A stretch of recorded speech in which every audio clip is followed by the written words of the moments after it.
Hello everyone, हमारी अपनी पाठशाला में आज जो हम लोग देखेंगे वो है यूपीएससी जो प्रीलिम्स का एग्जाम हुआ 2025 का। उसमें पॉलिटी के कुछ क्वेश्चंस देखेंगे जिसके एनालिसिस को देखेंगे और हमारे चैनल पे कंप्लीट आंसर की भी दिया हुआ है। आप चैनल को सब्सक्राइब कर लो ताकि एग्जाम रिलेटेड आपको जो भी कंटेंट हो वो आपको मिलता रह सके। तो सीधा सीधी क्वेश्चन पे ही आते हैं। पहला जो क्वेश्चन जो दिया हुआ था पॉलिटी का वो पूछा गया है पंचायती राज से। ठीक है, तो ऐसे भी हम लोग जानते हैं कि पंचायती राज सिस्टम हमेशा हर एग्जाम में इंपॉर्टेंट होता है और यूपीएससी में तो ये कुछ ज्यादा ही इंपॉर्टेंट होता है। तो पंचायती राज से क्वेश्चन पूछा गया है कि इंटरमीडिएट लेवल पर विषय में बात किया कि इंटरमीडिएट पहला जो स्टेटमेंट दिया हुआ था वो बोला कि पंचायत में इंटरमीडिएट स्टेट जो लेवल होता है वो एग्जिस्ट कर रहा है इन ऑल स्टेट। एक तो एग्जाम को लेके याद रखना हमेशा यूपीएससी में खास करके जब ऑल स्टेट ओनली इस तरह का वर्ड यूज कर ले तो वहां पे थोड़ा सा रुक जाना, क्योंकि यहां पे वर्ड यूज किया ऑल स्टेट यहां पे नहीं होगा, क्योंकि जो 3 लेवल बनते हैं उसमें लिखा हुआ है कि जिस स्टेट का पॉपुलेशन जो है वो अगर 20 लाख से कम है तो उसको 2 ही स्टेज मतलब 2 ही लेवल रखने का प्रोविजन किया गया है।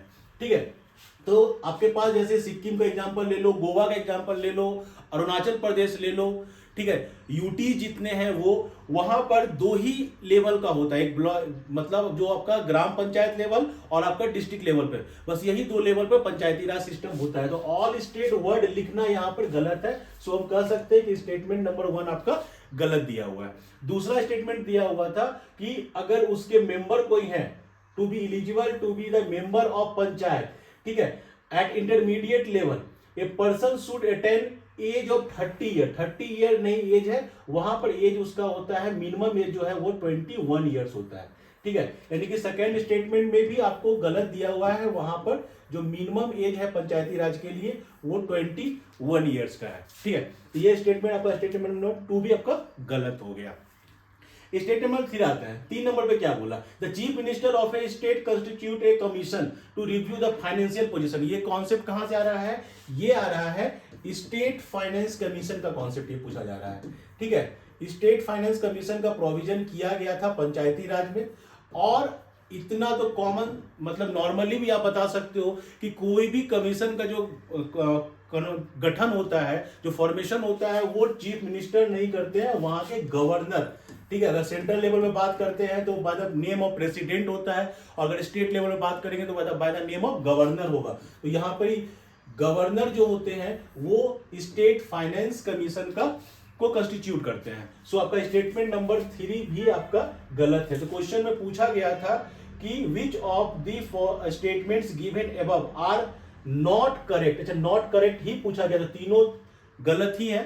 ठीक है, तो आपका जो हो जाएगा 1 2 3 ये आपका हो जाएगा आंसर। क्वेश्चन नंबर सेकेंड पे आते हैं। सेकेंड नंबर क्वेश्चन जो है वो लोकपाल से रिलेटेड क्वेश्चन पूछा गया, जिसमें आपको स्टेटमेंट्स दिए हुए थे।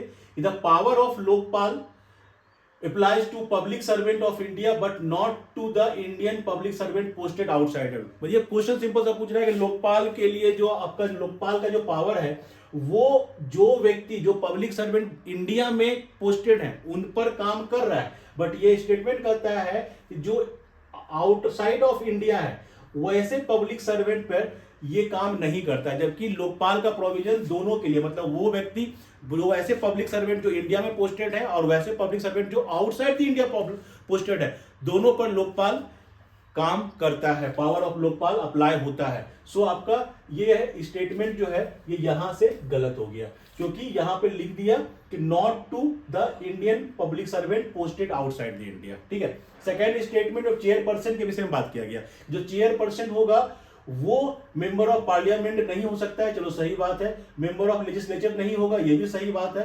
यानी कि वो एमपी एमएलए तो नहीं होगा, कौन, चेयरपर्सन ऑफ द लोकपाल। तो यहां तक स्टेटमेंट ठीक है। फिर क्या लिख रहा है, और जो एंड वनली, यहां का वर्ड यूज किया only, chief minister of India जो इनकम्बेंट या रिटायर्ड है, यहीं पर वनली, पहले बोले कि ऑल वनली इस वर्ड में प्रॉब्लम होता है, और वनली बोलने का मतलब वो ये बोल रहा है कि केवल retired person, retired chief justice of India जो है वही इसके चेयरपर्सन बनेंगे। जबकि आपके प्रोविजन में लिखा हुआ है कि वहां पर सिटिंग चीफ जस्टिस भी बन सकते हैं। सो इस वनली के कारण आपका स्टेटमेंट नंबर 2 भी गलत होगा। ठीक है, द चेयरपर्सन और member shall not be, as की विषय बोला 45 ईयर मिनिमम एज होना चाहिए। हाँ, ये सही स्टेटमेंट है, आपका स्टेटमेंट नंबर 3 सही हो जाएगा। और फोर्थ स्टेटमेंट जो है वो बोल रहा है कि लोकपाल पीएम प्रधानमंत्री के अगेंस्ट में इंक्वायरी नहीं कर सकता है, जबकि पीएम भी लोकपाल के अधीन आते हैं। सो आपका यह स्टेटमेंट भी गलत है। तो आपसे पूछा गया है कि कौन सा स्टेटमेंट सही है, केवल स्टेटमेंट 3 सही है। सो आपका आंसर जो हो जाएगा वो होगा ए।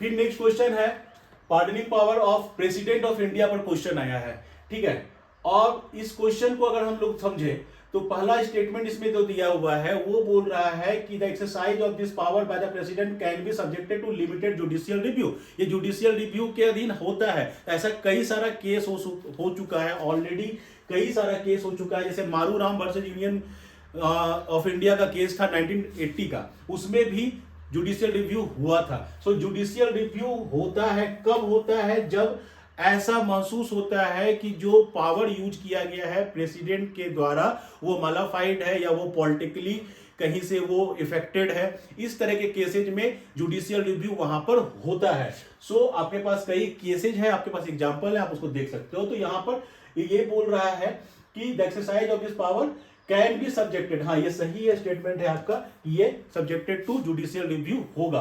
और दूसरा स्टेटमेंट जो बोल रहा है उसमें बोला जा रहा है कि प्रेसिडेंट इस पावर का यूज करते हैं without the advice of the central government. तो सिंपल सा लॉजिक लगाओ यहां पर कि ये जो पार्डनिंग पावर है यह कहां पर डिफाइन किया गया, ये आर्टिकल नंबर 72 पे डिफाइन किया हुआ है।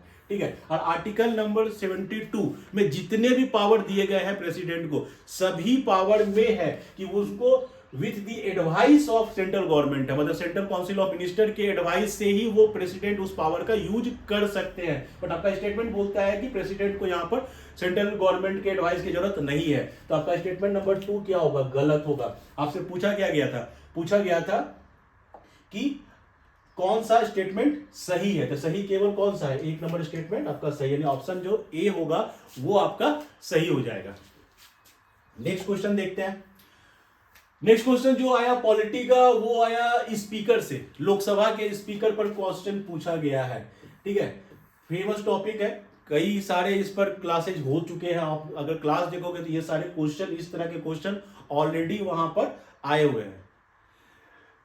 जैसे पहला बोला गया कि स्टेटमेंट दिया गया on the dissolution of the house of the people the speaker shall not Venkat his her office until immediately before the first. बस सिंपल सा बात बोला जा रहा है कि अगर मान लो कि आपका लोकसभा डिजॉल्व हो गया, अब जब नया गवर्नमेंट बनेगा तो बोला जा रहा है कि जो स्पीकर होंगे वो जो नई गवर्नमेंट बनेंगे उसके पहले जो सीटिंग होगी उस समय तक वो बैठे रहेंगे। तो ऑब्वियसली जो स्पीकर होता है वो कंटिन्यू करता है, न्यू गवर्नमेंट में करेंगे, और न्यू गवर्नमेंट जब आएगी तो ये डिसाइड करेगी कि उसका स्पीकर कौन होगा। तो फर्स्ट मीटिंग तक तो वो रहेंगे ही रहेंगे। सो आपका स्टेटमेंट नंबर 1 सही होगा।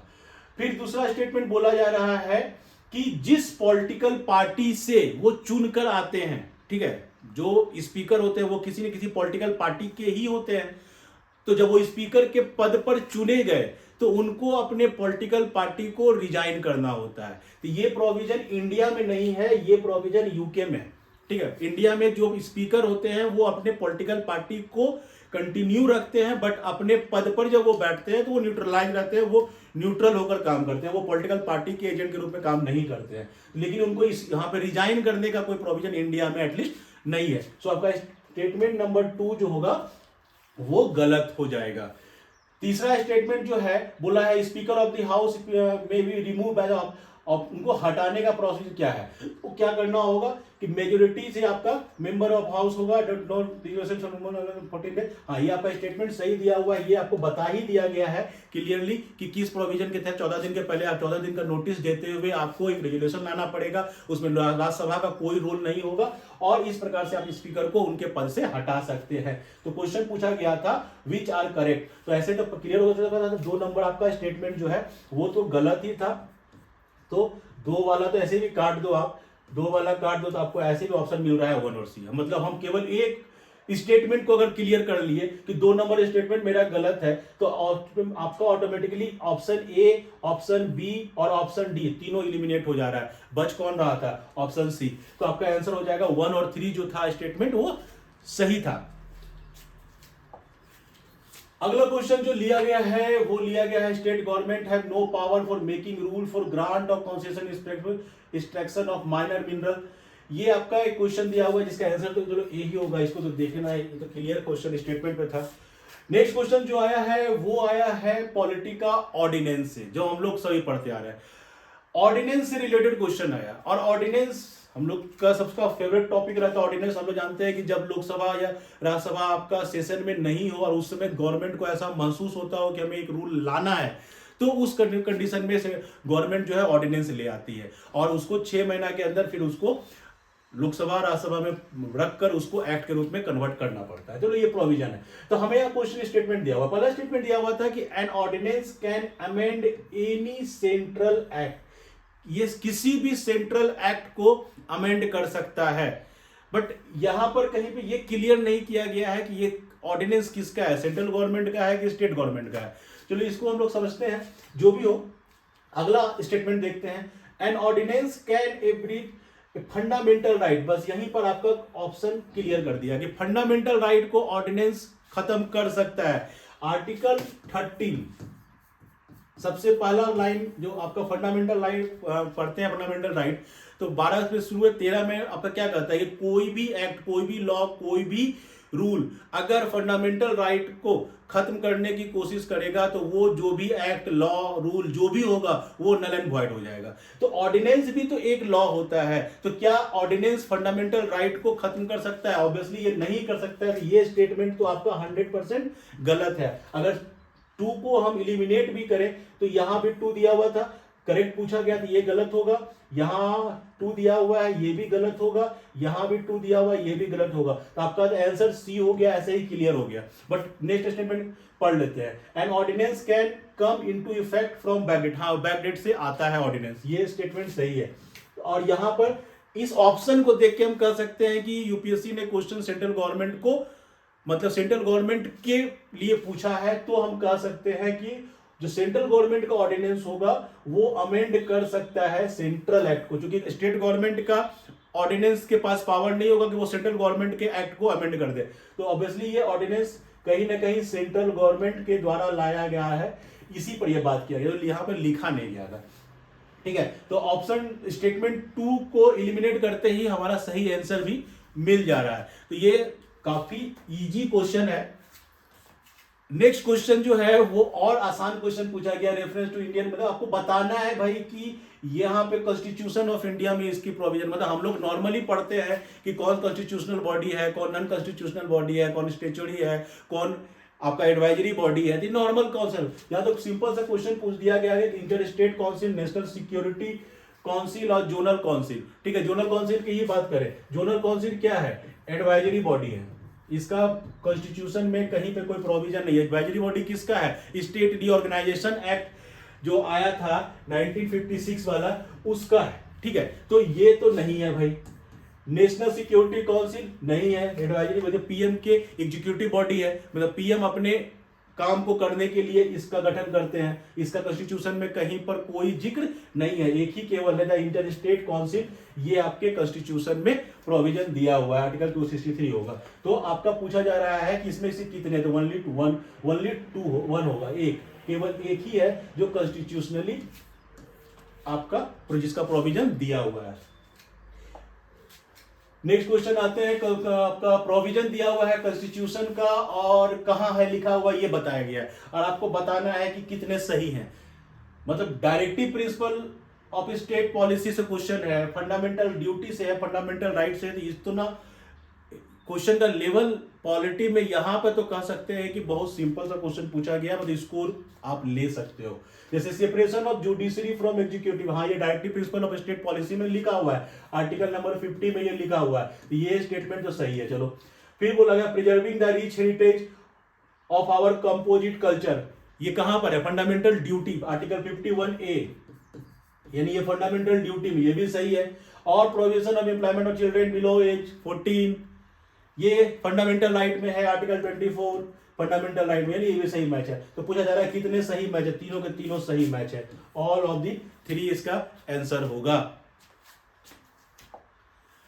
फिर क्वेश्चन पूछा गया है consider the following subject under constitution of India. List 1 में union list, 7 schedule, executive power of state, condition of governors office. और आपसे क्वेश्चन पूछा जा रहा है कि बताओ भाई इसमें से किसका अमेंडमेंट करने पर स्टेट का हमको कंसेंट लेना पड़ेगा। जब आर्टिकल नंबर 368 पढ़ते हैं, द कॉन्स्टिट्यूशन के अमेंडमेंट का जो आर्टिकल पढ़ते हैं, यहां पर 3 तरह के कॉन्स्टिट्यूशन के अमेंडमेंट का प्रोविजन दिया गया। एक तो सिंपल मेजोरिटी से कर लो, एक स्पेशल मेजोरिटी से कर लो। एक ऐसा कंडीशन आता है जिसमें आपको लोकसभा राज्यसभा से तो आपको बिल पारित करना ही है स्पेशल मेजोरिटी 2/3 मेजोरिटी के साथ ही साथ आपको 50% स्टेट के लेजिस्लेचर से भी उसको पास कराकर लाना पड़ेगा।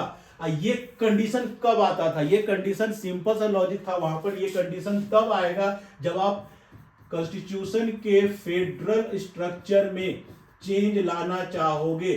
जब भी आप फेडरल स्ट्रक्चर में चेंज लाना चाहोगे तब भाई आपको स्टेट का भी कंसेंट लेना पड़ेगा। मतलब उस बिल को स्टेट के लेजिस्लेचर में भेजना पड़ेगा, वो सभी लेजिस्लेचर में जाएगा और 50% स्टेट को अपने लेजिस्लेचर से उस बिल को पास करना पड़ेगा, तब जाकर वो बनता है आपका एक्ट में। तो ये नॉर्मल सा कंडीशन था। अब सोचना बस इसमें यही था कि भाई इसमें आपका फेडरल स्ट्रक्चर को कौन कौन सा टॉपिक डिफाइन कर रहा है। जैसे कि यूनियन लिस्ट 7 शेड्यूल जो है वो फेडरल स्ट्रक्चर को दिखाता है। यूनियन लिस्ट होता है, स्टेट लिस्ट होता है, कंकरेंट लिस्ट होता है। यानी कि अगर आप यूनियन लिस्ट में चेंज लाने की कोशिश कर रहे हो, इट मींस आप फेडरल स्ट्रक्चर को चेंज करने की कोशिश कर रहे हो, इट मींस आपको स्टेट का परमिशन लेना पड़ेगा।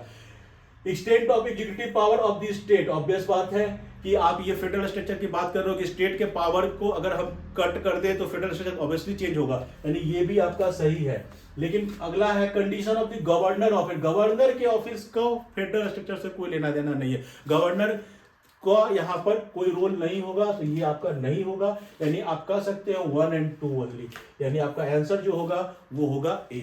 ठीक है, नेक्स्ट क्वेश्चन देखते हैं। नेक्स्ट क्वेश्चन लिया गया है गवर्नर ऑफ स्टेट से। ठीक है, गवर्नर के विषय में बात करनी है, चलो बात करते हैं। The governor of state is not answerable in any court for the exercise and performing of the power and duty. मतलब बोल रहा है कि गवर्नर जो अपने पावर का यूज करते हैं उनको कोर्ट में जाके आंसर देने की जरूरत नहीं। आर्टिकल नंबर 361 सही बात है, ये स्टेटमेंट आपका सही है।